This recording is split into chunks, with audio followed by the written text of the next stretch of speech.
कैसन कैसन लोग हवे बीजेपी के रोग हवे। ठीक है। कैसन कैसन लोग हवे बीजेपी के रोग हवे।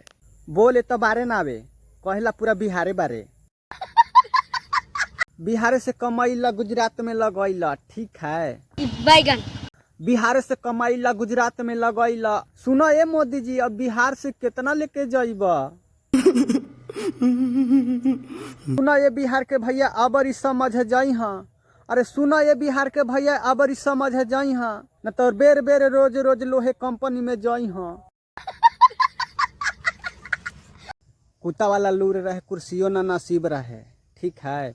अरे कुत्ता वाला लूर रहे कुर्सियों न नसीब रहे, बैठे को छोड़ा तो हर चप्पलों न नसीब रहे। ठीक है। अरे अपने कमाई बा अपने तू खाइबा। अरे अपने कमाई बा अपने तू खाइबा, झूठो मूठो बीजेपी के नारा तू लगवाइबा। ठीक है।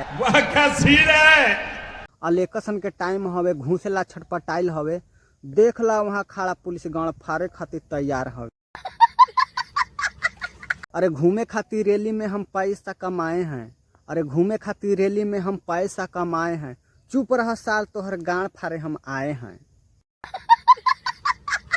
अरे भोटावा में घूमी घूमी खाए हैं हम पूरी।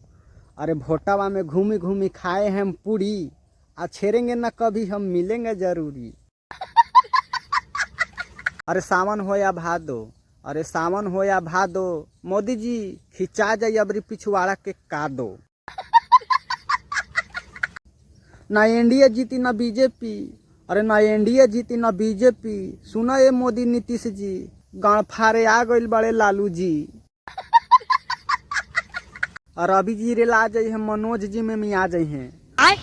अरे रवि जी रेल आ जाई है, मनोज जी में आ जाई हैं। अरे सुना ये नहीं रहू, तीनों के मरिए खेसारी लबेदा कि छेदा तीनों के लीक हो जाई हैं।